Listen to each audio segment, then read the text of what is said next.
This is Phantom Electric Ghost, and we're live on the air with Karen Dwyer-Tesoriero for the first time. Welcome to the Phantom Electric Ghost podcast. How you doing today? I'm great. Thank you so much for having me. Well, we love to talk to people. We've been on the air since 2016, and we love this like live podcasting is our jam. But before we get into the heart of your story, I ask every guest a couple questions. What motivates you, and why do you do what you do? Oh, that is so much. What motivates me every day is I love what I do. And I'm lucky that I found what I do when I was much younger in college. And I just get motivated every day for the people that I work with, the clients that I work with. They just motivate me every day to keep doing what I'm doing. That's great. I love talking to people who like to kind of pay it forward Hmm. with their expertise. Talk to a lot of people who are creative in different ways. Like a lot of people think, oh, creative people are writers, actors, musicians, painters, but I find people who are in every aspect of human, life are creative, and that's why I try to have this thread of creativity and the synergy between that, and that's how I got into this podcasting and talked to so many different types of people. But I think there's a common thread with creativity that you Absolutely. can use that, and you don't have to be the best musician in the world to be a creative, or because art therapy is useful, and having different ideas about how you approach uh you know therapy and be counseling Yeah. is creative in itself. Like how you would address another fellow human being is your approach. And I think one of the things we're going to talk about today is CPTSD, which is Yep. complex PTSD. Yes, it is. So maybe we're going to start. I don't know if you want to start with your background before we get to that, or you want to start Sure. there. So I'm a licensed clinical social worker in New York, and I'm approved to do telehealth in Florida. And aside from that, I have a life coaching business where I focus on trauma informed approaches. And so the way that I started, I was struggling in college, and my parents were like, you need to go to therapy and you need to figure yourself out. And so I went to therapy, young, 17, 18 years old, couldn't figure out what I wanted to do. And I started out of college with the help of my therapist. And when I was thinking about what I wanted to major in, I tried a couple of different things and nothing really seemed to fit. And then when I was talking to my parents about like it was time, I had to declare a major and I had to figure out my life. I was thinking about my therapist and I was like, I could do what she does. I could listen to people and talk to people. And that always fit me. So I went to college, became a licensed clinical social worker. And early in my career, I actually started working within the New York City child welfare system and different agencies, different roles. And through that work, I realized what complex PTSD was and how trauma within relationships, it could be really nuanced. And as I progressed in my career, a colleague of mine at one point introduced me to somebody and was like, oh, this is our resident complex trauma specialist. And I kind of looked over both my shoulders, like, who are you talking about? And she was like, you. She was like, you're our expert. And it took me aback when she said that. And I was like, wait, I need to start going to trainings and I need to start figuring this out. And so I spent the last 15 years of my life going through trainings, working with clients around this. So that's kind of how I got here today. Yeah, so you put the time in. Like I always say, like people put like 10,000 hours in to Hmm. get to be like, so it's like muscle memory, or at least to be able to understand their craft or what they're doing. Yes. And it's really, and a lot of times people don't realize like you can apply that repetition, and we call it as a musician, it's a rehearsal. Hmm. As an athlete, it's a repetition, so you get that 3-point shot. But you can train your mind the same way, but a lot of people don't realize that till they go to to therapists or different, people who work in those kind of areas and say, hey, you can actually kind of reprogram. And I'm a software guy, so Hmm. we know about what we call structural changes, which are like take a table and add a new column to a table, or build a whole new table. Where we have like non-structural changes, let's change the value of a column in that table. That's Hmm. not as hard as actually pulling a column out or adding a column in or new rows like that. That can actually be a lot harder. they Right. can't handle. Right. And with my work with people, we're looking at their past experiences and where they are now and how that past has influenced them. And then what do they want to see for their future selves? And how can they make the changes to get there? Yeah, so you have things that are sustainable because a lot of people they get in these like bad processes, like, well, I'm going to do this in 10 steps, but can you keep on doing those 10 steps for the next 30 years? Is that Exactly. something that's going to become like breathing, like eating, like, talking? Or is it so complicated or so out of your normal capability that you'll just drop it as soon as you can? Well, also what happens is when we're younger, we form different coping skills and they start to work for a while and then they stop working. So sometimes with people, it's learning new coping skills. And then this way they can pull that forward and go into the future with that. That's interesting. So, like the idea, like the complex PTSD, how does that vary from like something that's non-complex PTSD? So, non complex PTSD or PTSD in general is usually a one time big event like 9/11, a car accident, an act of war, Hurricane Sandy, something big and traumatic that happened. Complex PTSD is more often trauma within relationships. So it could be somebody who, found out that their spouse was having an affair and financially ruined them, and that could cause a lot of trauma within the relationship. It could be childhood trauma. So it could be more nuanced in the messages that we get as kids where, the messages are unstable and that creates instability and a feeling of unsafeness within us, and then we Mm, carry that forward into adulthood, and then sometimes we might act that out in our adult relationships, and whether it's with friends or a partner, and those relationships might become unstable and unsafe, and so we look at that and we want to figure out what's becoming unsafe about that. What does that bring you back to? And then how can we work on that so that you understand that you're safe and that you're secure in your relationship to make the relationship work? Yeah, because I always bring this up. There's a lot of virtual wolves at the door. Like, Mhm. like human beings have always wanted safety. You stay in the clan, you stay in the tribe because it's safer than being out in the woods with a wolf by yourself. Right. So then, that's the physical manifestation. If I go out by myself, I don't have the tribe with me, that wolf's probably going to get me. Versus like the virtual kind of things you could get triggered by a word or a Yes. phrase or something like a deja vu thing happens, Mhm. and then you get brought back into that moment and you're trying to find safety. So you're using like some mechanism that you always use. Right. And sometimes when they have that flashback, that's a symptom of the PTSD. And so part of what I do is I work with people with different therapeutic approaches to help so that those flashbacks aren't happening as much and so that they're not going into that flight, fight or freeze or even fawning mode, and that they're better able to regulate their central nervous systems. Yeah, because I think I always mention this in jazz, like modal jazz, or where you go like freeform fusion jazz. Mhm. There's this idea. There's no bad note. There's an opportunity. So Right. if there's a composition, and somebody in the group plays a different note, like Herbie Hancock plays a chord that wasn't expected, Miles Davis actually matches that, even though Mhm. he didn't rehearse that. Right. He can deal with the present moment and not be locked in, "That wasn't on the sheet." Like, so if you're like Exactly. this, like, "If it's not on the sheet, I don't know what to do."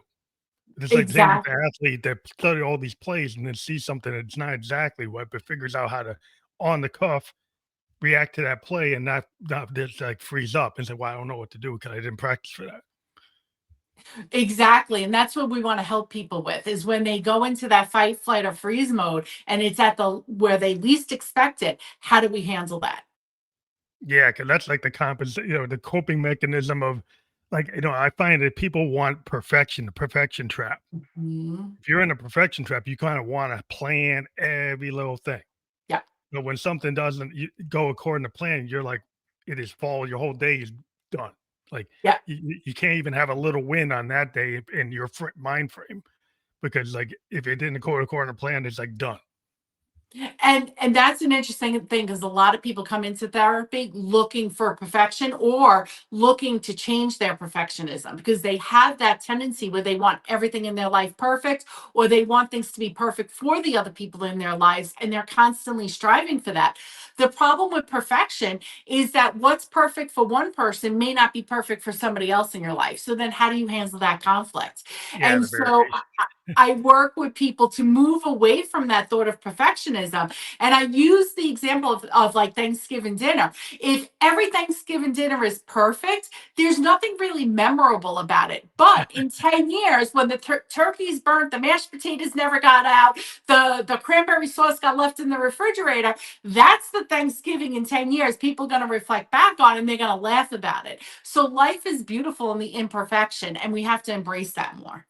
Yeah, that's a lot of times in the arts, I try to point out to young people, like, if you're spending all your time trying to get your demo, like, perfect, what Mhm. I would point out through music history, if we actually listen to the actual tracks from, like, the Beatles or any famous band, Yeah. you can actually hear the technical errors in the tracks. You can Mhm. hear where things were mixed a little off, key changed a little off, drummer changed a little off, but in this digital age, some of the modern musicians run into a trap is that you can fix all that. Right. You can actually make it perfect, but it sounds antiseptic. It doesn't Exactly. sound real. It sounds like too perfect, and then you're like, "What is this? Like, is this junk food music?" Because the real perfection, even like in art and a painting, like once you make that choice to put it on the canvas, it is what it is. If Right. you're on a digital canvas, you can keep on hitting undo. But if you're on a real canvas, you might have to mix something, but you like you have to deal with what you put down. And when you're an artist working with the canvas, the colors are going to bleed together, and that could form beautiful other colors. That's a happy accident. What we call the Right. happy accident happens with music Exactly. too. We call it sound painting. Yeah. And the same thing happens. I can layer different tones on top of each other and it creates a different result. And Mhm. unexpected results sometimes are better than the planned results. Absolutely. And that's over time you learn to kind of discern, oh, I actually don't need to fix that. I should actually leave that. And And it comes appreciate that. yeah, it comes with experience where like over time you start to learn it's like, hey, I don't have to go to take 101, take three Mhm. or four, or even take one was actually right. Right. And it's a discernment over time where it's like, hey, I'm ruining the song. By the time I Mhm. go to take 120, I actually pulled all the life out of Right. it. And then what do you have left? Exactly. It's like your life, you have to kinda think about that instead of trying to, are you actually listening to your spouse? Are you actually in the moment? Or are you Mhm. thinking so much about the next moment? And appreciating your spouse for who they are and what they bring to the relationship and what you bring to the relationship. Yeah, 'cause a lot it's like the ideal, like, visions that people have. Like, Yeah. you spend the time, like, thinking about, like, why I wish it would be like this, but you don't appreciate every moment that you're actually in. Yeah. Exactly. One time I was in Disney World and it was pouring rain, and we went and got those ponchos and everything else. And in the middle of the rainstorm, I stopped someone. I was like, "Please take a picture of us." And everyone was like, "You want a picture like now?" Like, and I was Right? like, "This is the perfect picture. Like, this is life doesn't get more real than this right now in this moment." Yeah, it's those off the cuff things, kinda like, when those, comedian, they kind of, they can, off the cuff fix their if they're dying, you know, Exactly. they kinda read the room. Like, a lot Yep. of times, like, if you have a speaker, they have their teleprompter and then they read the room, it's like, well, what's on the teleprompter is actually not working. I'm gonna be like Mhm. that comedian, I'm gonna shift and actually read the room and maybe have some more things that are from the heart and soul than this canned thing I have that's not working with this audience. So now Right. I need to actually be more authentic. I was just going to say that that's exactly what you're talking about in that moment is shifting from this prescribed notion of what's going to be funny in that moment to shifting to the authentic in the moment real. And that's where some of the best stuff is. Well, I think is it that people are scared of the vulnerability of the authentic things, and so then they try to create Absolutely. like this kind of layered like self that's like a mask. to a point. Absolutely, because if we're not perfect, we won't be accepted. And that's often messages that we get from our childhood. If I don't please my parent or I don't please my caregiver, they're not going to like me. I'm not going to have a stable home. I'm not, whatever the instability is, my mom's going to be angry or hit me or yell at me. And I don't want to do that. So I want to appease my parent that's going to take care of me. And they carry that forward. Then they learn they have to appease their teachers to get good grades. And this just continues, and that perfectionism continues. A lot of type A personalities have that perfectionism thing happening for them. So taking a step back from that and recognizing it may not be perfect for everybody. Some people are going to love me, and some people aren't, and I got to be okay with the people who don't. Yeah, it's kinda like the law of attraction I always get into. Mhm. This idea, like, and I'm a synthesis, I deal with, like, frequencies. So this idea in music of, like, harmony, dissonance, discordance, noise, right? Right. So, like, if you wanna have a hook, it's probably gonna not have a lot of discordance in it. It's probably gonna be more harmonic, it's gonna be more catchy, it's gonna kinda get resonate, so people will be, like, on the same frequency as you, then the audience gets you. Like, then you get that Mhm. number 1 hit because everybody's like, Exactly. I can understand that hook. I'm actually repeating the hook." But Yeah. if you had someone that's, like, discordant noise, it's like, "What is that?" It's so off key, it's like, maybe you'll remember it, and maybe that's the hook for you, but it Right. really depends. That's awesome. Yep. But, it's like, when you people are trying to, like, redefine themselves, kinda like remapping. Mhm. Yep. So if you go through, like, your divorce or an empty nest or any other scenario like that for, like, women can find themselves in, what's your approaches for that? Like, what do you So recommend? So it's actually interesting. I see women go through this all the time, whether it's through a divorce or their kids start to get older and don't need them as much, and the kids are going off to college and into adulthood. And oftentimes, what happens with women is they have like a lack of purpose at that point. So I work with people to kind of figure out what that purpose is going to be and how do you redefine some of those negative messages. Oftentimes, we get those negative messages from other people in our lives. They prescribe those messages to us. You're not good enough. You're unlovable. And so, with a lot of different clients, what I work on is where did that message first come from and what part of you still holds on to that messaging, and how can we make that part of you that holds on to that feel safe and secure to let that messaging go so that you could become who you really want to become, that authentic part of you, and set the goals that you want to set and then accomplish those goals. So, for instance, I had a client who I've been working with. And when I first started working with her, she was a casual runner. And this was probably in like October. And she was like, I'm going to sign up for in March. There's a half marathon here in New York. The United Half Marathon is a pretty big half marathon. She signed up for it. And the day she got out of it, the next day, she signed up for the New York City Marathon the same year. She went through, she got a not a lottery position. She got a charity position. And so Mhm. she ran the New York City Marathon. And here it was. She was just a casual runner who never thought she'd be able to do that. But through our work together, she gained the confidence to go out there and try and step out of her comfort zone. She did the training and she was able to do it. And now she's an avid runner and she's looking at her next marathons. So it really can help impact people to really let go of those negative messages that they have about themselves to see themselves in a different light. A lot of that happens in our youth. We kinda get this, our programming from our parents or, whoever's in our social structure in the Yes. microcosm level. 'Cause I was a sociology major, you got a microcosm, macrocosm, but, like, if you're in that microcosm or your family structure and Mhm. somebody's telling you, "Hey, you're not good enough," or "You're not beautiful enough, and you could never Mhm. do that," "No, why are you trying to be a doctor? Why are you going to college? Nobody in this family goes to college." Right. You need to go stay in the mill.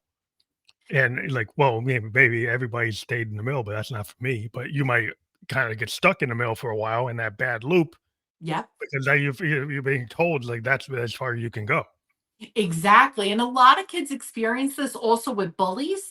And honestly, I hate to say it, if you have a really bad teacher who's not encouraging you and building you up, that could be really influential to a child. And So having those people believe in us and giving us those, you could try anything, see what you like, go to so many people put so many demands on their kids as they're going into college, that you have to know what you're going to do, you have to know what your major is going to be. Let kids go to college and experiment and see what they like. You never know what they might find, and they might find themselves in the best version of themselves, rather than prescribing, you have to go to school to be an engineer, you have to go to school to be a doctor. So there's a lot in that. Yeah, it's interesting because I found myself, like a liberal arts major for at Bowdoin, Hmm. sociology, political science degree. Yep. I've spent most of my life in software design. Most of the people around me have master's degree in software design, but I don't. Hmm. I came into it from a point of view is like for fun, I was hanging out with the Alpha Delta Phi and they were a bunch of hackers. And I Okay. used to go and get into computer stuff from like a hacking point of view, like from the underground. I didn't want to do it formally. I Okay. tried taking comp sci and I didn't like it because I was too structured. I found that Hmm. I was more into more unstructured, kind of doing things in a different way. Hmm. So I found my way into it by not kind of following the structure. And then Right. I found organizations that liked the way I was thinking because I Hmm. wasn't doing like the cookie cutter structure.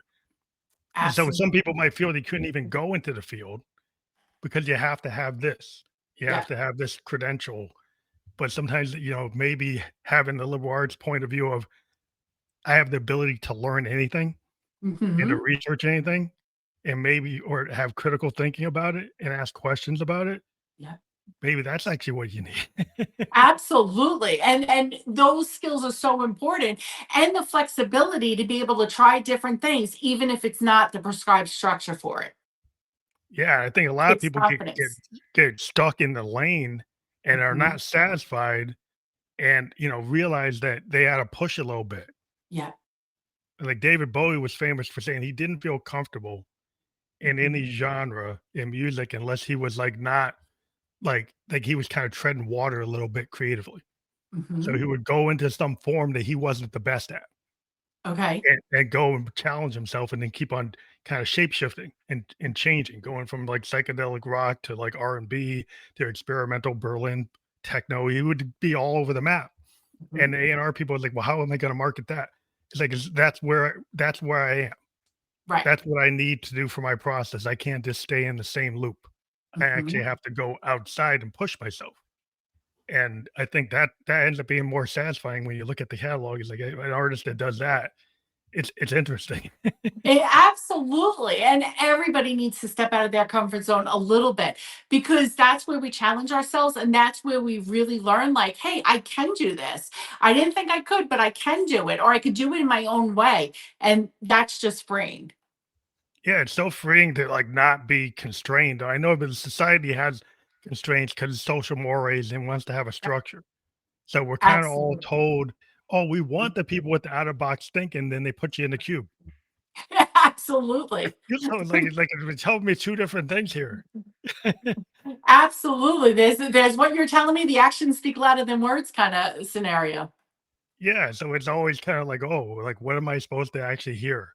And I Yeah. think a lot of people hear, oh, you want me to be in the cube. You want me to be Hmm. in the box.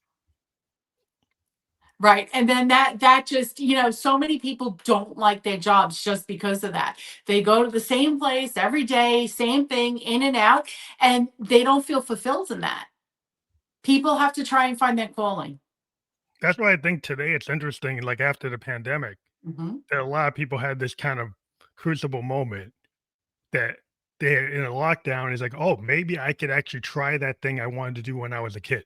Yep. Maybe I could actually write a book. Yep. Maybe I could write a play. Maybe I could write a song. Maybe I could do a painting. Maybe I could have my own business. Maybe I could work on this idea. And then they actually had the time because they didn't have to commute, Yep. didn't have to show up at work. So they Yep. were able to start. And I've actually talked to lots of people that like then they had this like big idea moment. Oh, I actually had a permission structure. I just didn't realize I just didn't give myself permission. Exactly. And honestly, that was one of the few benefits of COVID.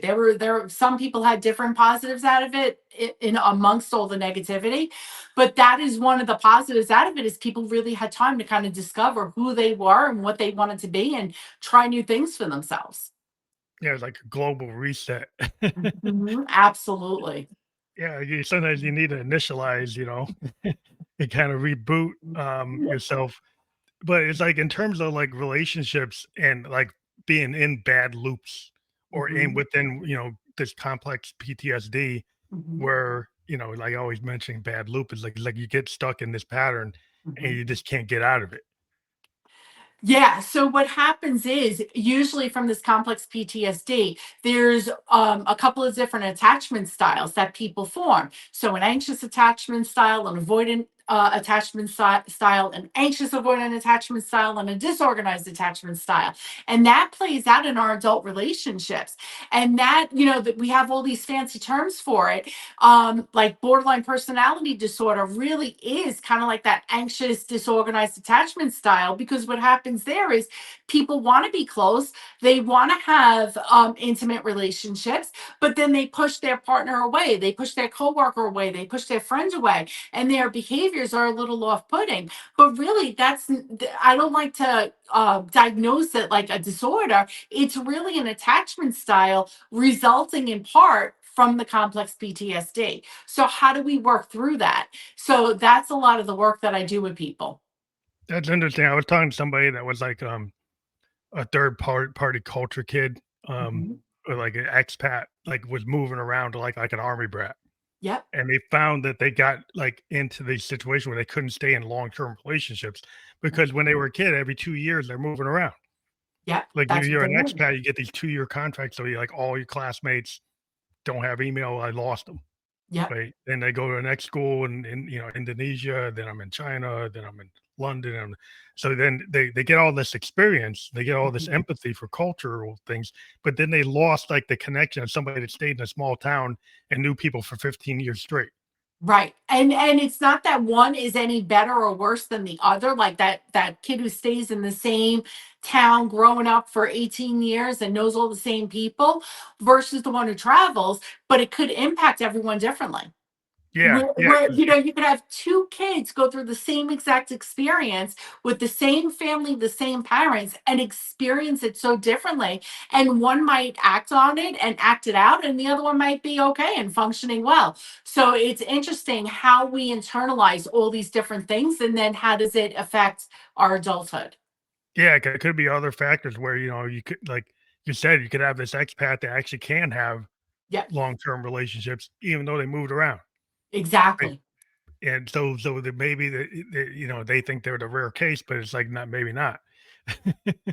And the to contrary to that, the one who's been in the same small town for 18 years, they might have had a bully, and that bully influenced them. Maybe they didn't have a lot of friends. They might know people, but no one close to them. So that could also impact on that.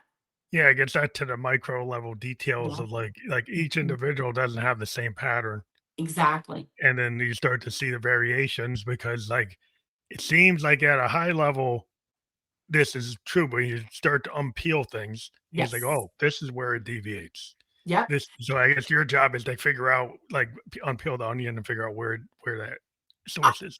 I use the metaphor of peeling back the onion all the time because sometimes, or a lot of times, people will come in and be like, I wanted to work on my anxiety. I want to work on my depression. But when we really start peeling back the layer, and the onion is a metaphor I use all the time, we'll start to see and uncover these patterns. And then we'll figure out where was the trauma. And like I said, it doesn't have to be a big event, it can be sexual abuse, it could be physical abuse, but it could be more nuanced than that. It could Mhm. just be, mom yelled at me a lot, or my dad didn't make my soccer practices because he was working all the time. Depending on the person, those little things can cause trauma. And so, looking at those different things, we will work within the body. We do somatic work. So sometimes we Mm. don't always know what the traumatic thing was. Some people don't know that they even have trauma. They just feel certain ways in their bodies. And pulling from body centered psychotherapy, we could look at that and still work on healing without ever identifying that trauma. That's interesting because you're bringing in the body and the mind. I think sometimes Yes. people feel like you go into this type of therapy, it's all in the mind. Nope. But Nope. what I And there's found, we have neuroscience. Neuroscientists are out there and they're discovering more and more how the mind body connection is so prevalent in mental health and emotional health. And so there are so many people who have physical ailments and their doctors don't have answers for it and the doctors can't figure it out because it's probably emotional pain that's coming out in the physical body. And so that's part of why I do body centered psychotherapy as well, in order to look at that. And when are you feeling that pain? When are you feeling that discomfort? There's a lot of mental health diagnoses like anxiety, could cause acid reflux, could cause migraines. So we really need to help people manage, those mental health issues in order for the physical body to do better. yeah, there's a lot of, it seems like there's a holistic connection, it's mind, body, soul, spirit. And, being Absolutely. kind of Buddhist and, I lived in Japan for a couple of years. But this Hmm. idea of like, even if you think about the Eastern philosophy, like chakras, and people Hmm. think about like a lot of indigenous, I'm part Native American, like Cherokee, Blackfoot. Hmm. There's a lot of understanding in indigenous cultures of this kind of mind, body, soul, spirit Yes. interconnectedness. And it's Hmm. not just one thing, it's like Yep. the whole. Yes. Like if you don't understand, like so a lot of times Western point of view is they go after one little thing Yeah. without understanding the interconnectedness of the other things. Exactly. And it's like an Exactly. inner and outer that you need to understand, but we focus on like maybe the stuff that's transparently, you know, I can see that in my microscope, or I can Mhm. find it, or I know about it because it's like a chemical. But Yep. what about the thing that's more spiritual or more that's something that you can't map yet? Not that you won't be able to Exactly. get to it, but maybe you don't know have a way to measure it or see it on a scanner. Mhm. It's interesting. One time I was at a doctor's appointment for myself, and I'm in the waiting room, and the patient came out, and she was checking out with the receptionist, and you could tell there was something happening. And I kind of looked up from my phone because I was scrolling through my phone at the moment, and I'm watching this, and I start observing it, and I'm like, this person's having a trauma response right now. They're in fight and flight mode, like both overlap. And I'm Mhm. watching this play out, and the doctor came out, and the doctor was like, we want to bring you back. We think, your blood sugar's off. Like, let's check you out. Like, obviously, there's something happening right now. And they brought this patient back. And so eventually they figure it out and she leaves. So I go in to my doctor and I look at him and I was like, I know we can't talk about clients because we don't have, a consent to talk. I was like, but I'm telling you, that person was in fight or fight mode and they were in a trauma response. And I think you kind of missed it because you were looking at the physical health stuff. And he looked up from the computer. He looked at me. He's like, damn, you're good. I was like, I told you. So, like, it's you could see it play out once you know what the trauma responses are, once you know what you're saying, and once you're experiencing it in yourself, you're better able to manage it. You're better able to identify it, know what's happening, and know what coping skills to use.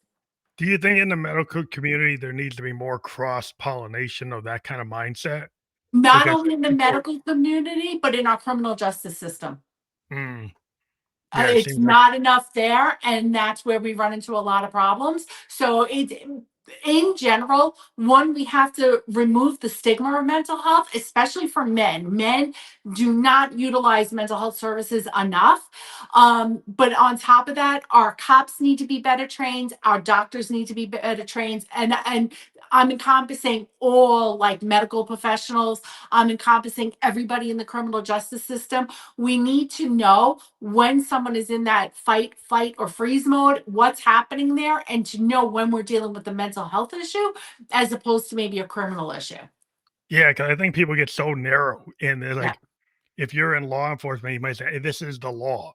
Yeah. Right? And so the law is the primary thing. Yeah. But you lose the softer impressions of like if you had some sociology, if you had some Mhm. psychology, if you had some understanding, that you might Yeah. actually realize like, yeah, this person actually is breaking this law. Yeah. But if you escalate at this moment, it's gonna get worse. Worse. for So everybody. this, but you're just looking at the book and Yep. the code 1503C this that, and they broke it. Well, if you want to be a robot, but you're a human being, so a Yep. human being should have discernment. We can build robots to do your job. We're One time hoping that you we have some discernment. One time I had to call 911 for a client who had to go to the hospital. And I was working at a clinic at this point, and we had to make these calls not on a frequent basis, but enough that we knew how to handle them.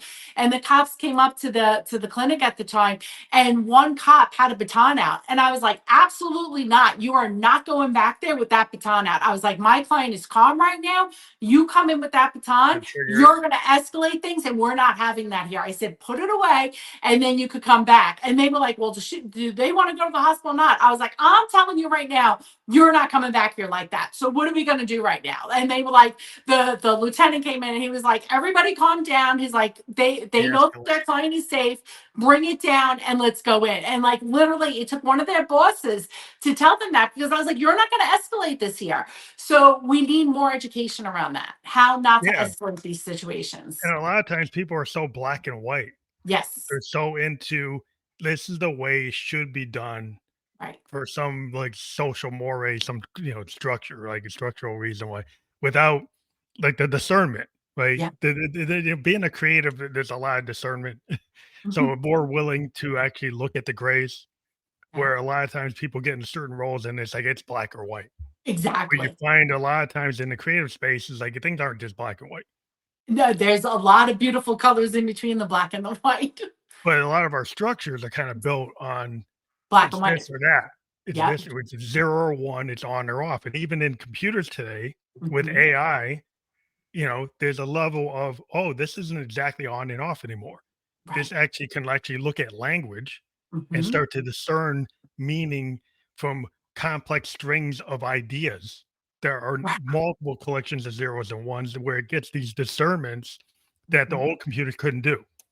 It Right. can actually start to do things that seem to mirror human behavior Mhm. because it's actually getting more complicated. It's not fully a sentient being, it's not there, but Right. it can do things Mhm. that we couldn't do 10 years ago, 5 years ago.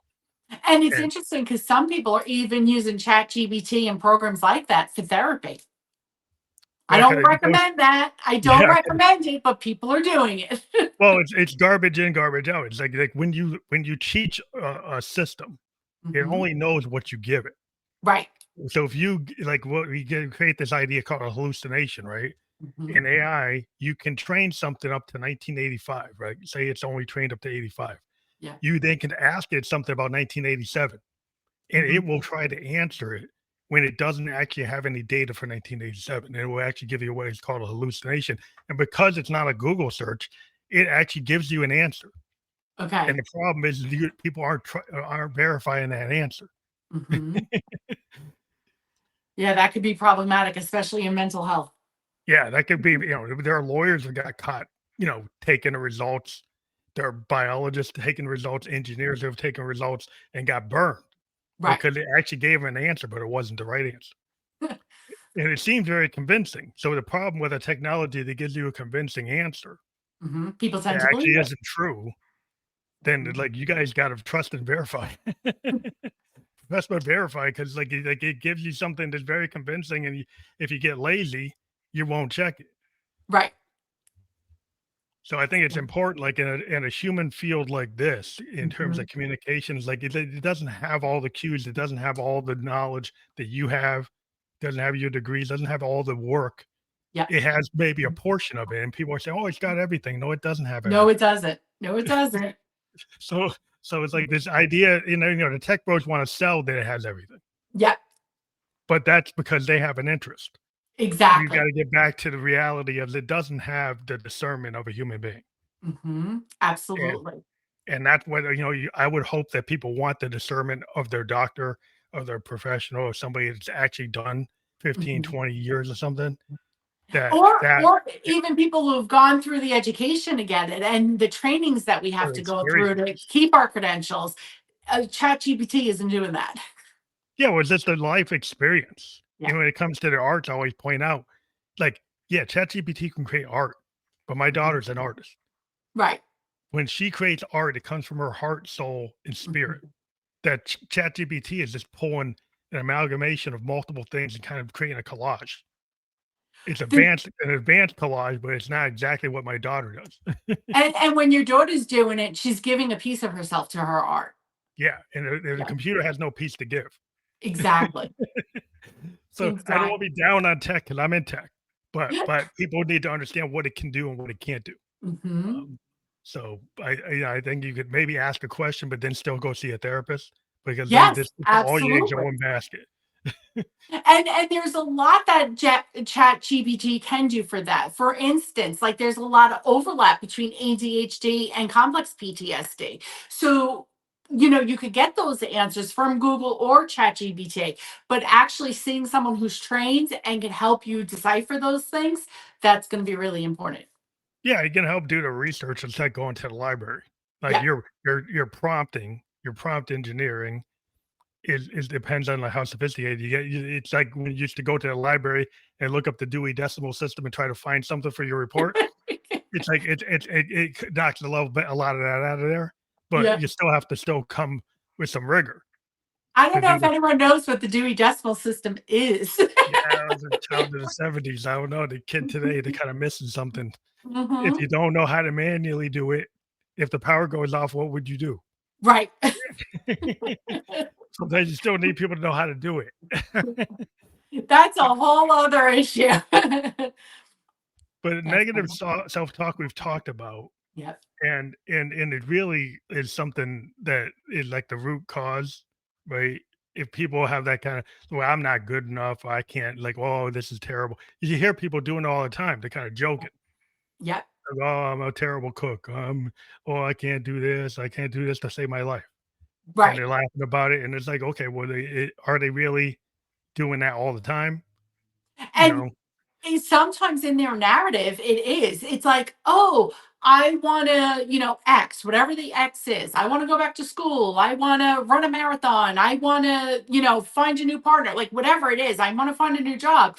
But I don't know if I have the time. I don't know if I'm good enough. All of those negative thoughts, that's a part of us that's doubting ourselves. And we have to work through that. We have to believe, okay, computer science may not be my thing, but let me try something else. Let me try and figure out Chat GPT or whatever it is. We could always try something if we want to step out of our comfort zone.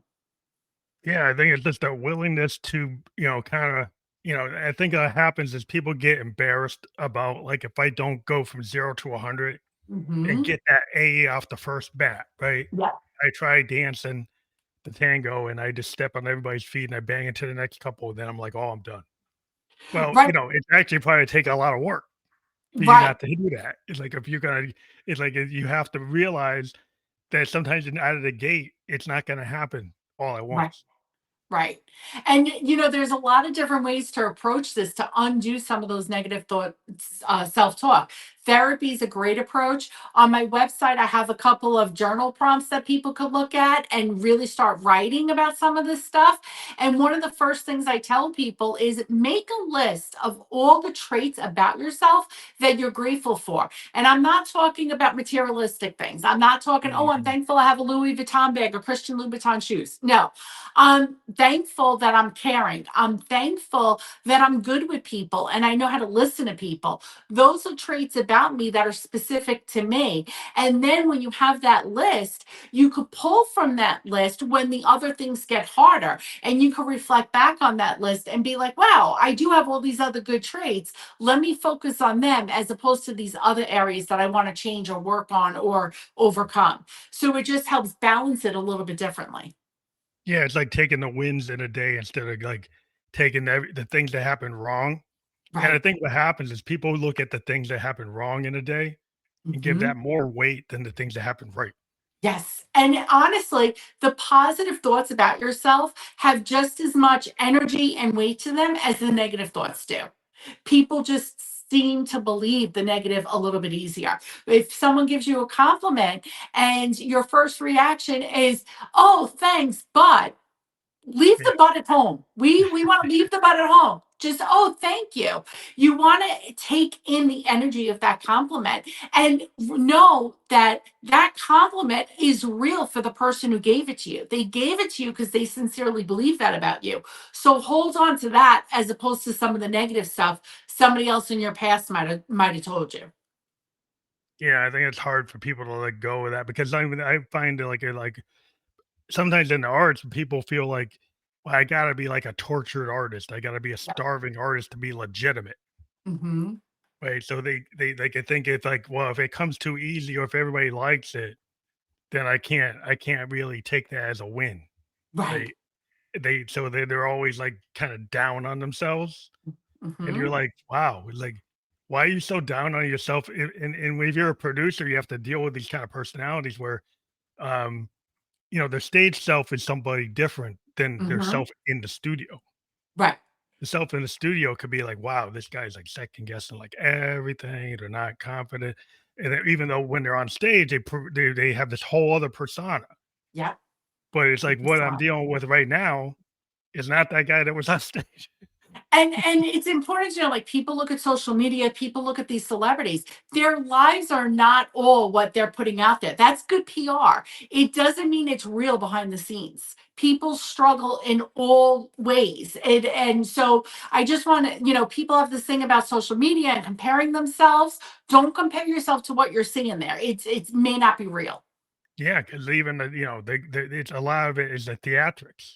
Yep. A lot of times when you get to a certain level in the arts, the lot goes to like that mask you put on, that Yep. stage self, that Yep. stage persona versus like your everyday person that Yep. might be like, before they get on stage, they're like really not like they're doubting like everything until they get into that moment and then the Mhm. crowd gives them this energy.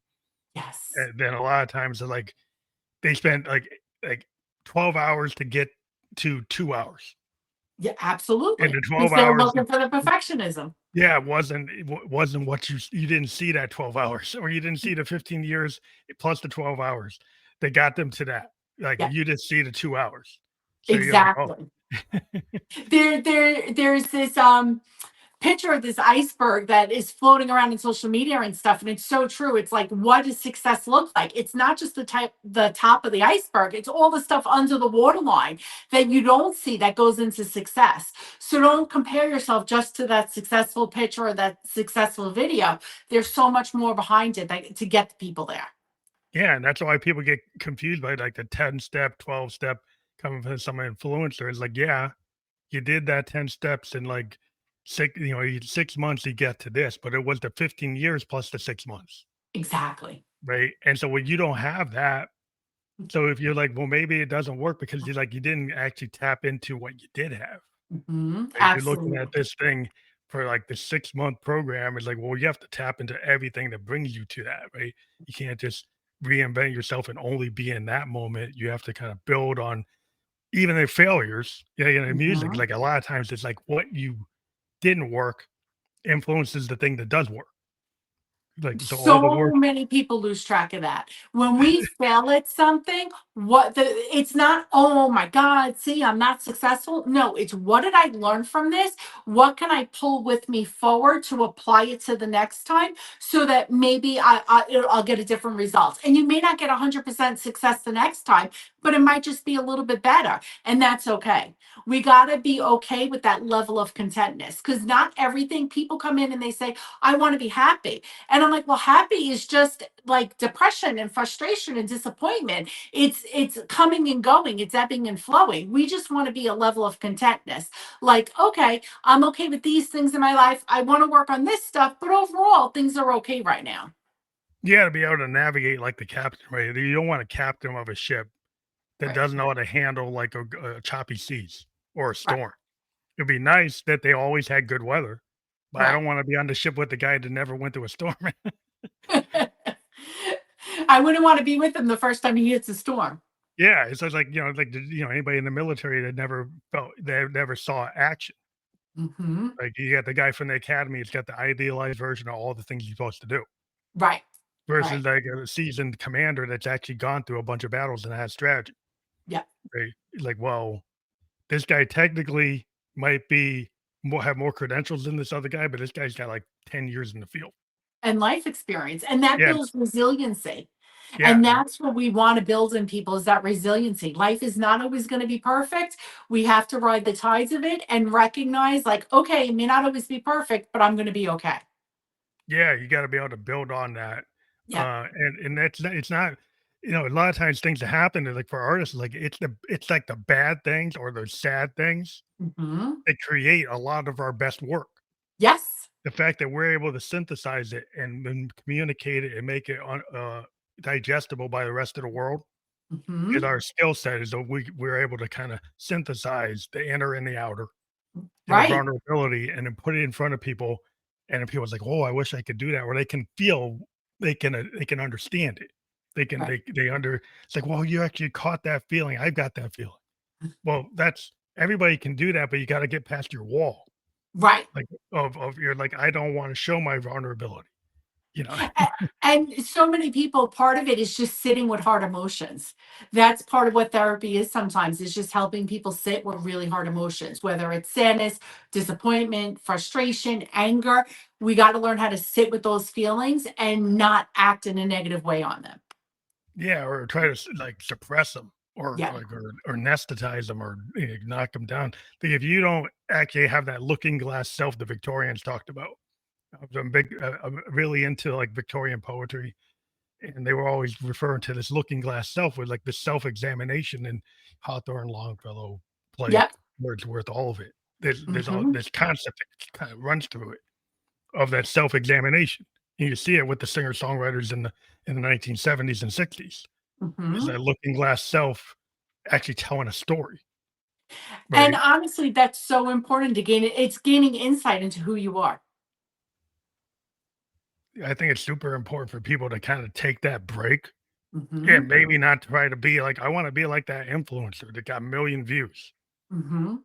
Maybe you wanna post something that's authentic about you, not the Exactly. next cat video that mimics the last cat video. Right, exactly. And if you have no love for cats, don't post about it, right? Like it Yeah. has to be who you are, and it's okay if you're not, the same as the next person or the person before you. Yeah, the authentic self, like, is so like, a lot of times, there's, like William Blake is a good example. In his time, he was not known as one of the greatest Victorian poets, Right. but he had the kind of mindset to put his poetry into metal plates. He Mhm. etched them into metal, and they were found in a barn. Wow. And he became one of the greatest, he being known as one of the greatest Victorian poets, but he wasn't like Wordsworth and the rest of them that actually were known in their time. Mhm. He was known outside of his time. Right. 'Cause he felt like it was important enough to etch this stuff into metal, Mhm. and Let then make it last forever. we made it last forever because he felt like it was important, but he just didn't know how to market. But he put it into the world, it's just the world found it, and it kinda went off the so I always say, like, you should put your thing into the world, and you don't know what's gonna happen, And you don't know where it's gonna lead you. and that's hard because, people try to they're scared of what they create because it's Mhm. like they don't wanna get the haters. It's Yeah. personal. People take it personal. Like, if you Mhm. somebody says they hate, "Oh, I hated it," then, the person who created it is like, "Oh, well, they hate me?" Right. And then that kind of sometimes will prevent somebody from doing it because Exactly, exactly. But it's sometimes taking that risk and putting it out there. What if you succeed? What if you get all the positives? You know what I mean? And those negative things are exactly what hold people back. yeah, because I think it's like that belonging, the sense for safety. It's like, I'd rather Mhm, stay in the tribe and not mhm. go out and challenge that wolf by myself Yep. because I don't think I'm the greatest warrior in the tribe, and I don't think I could do it. Mhm. But what if you did do it? Then you might be able to move up in rank.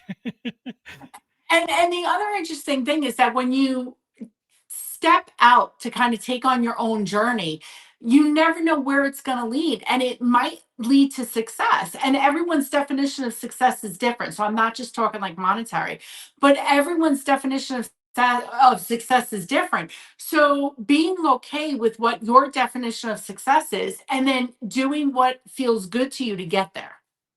Yeah, without giving yourself that permission Yep. to actually self-actualize, Yes. instead of being in some kind of pattern that's kind of like, well, I need to follow my father's pattern. I'm going to work in the metal shop.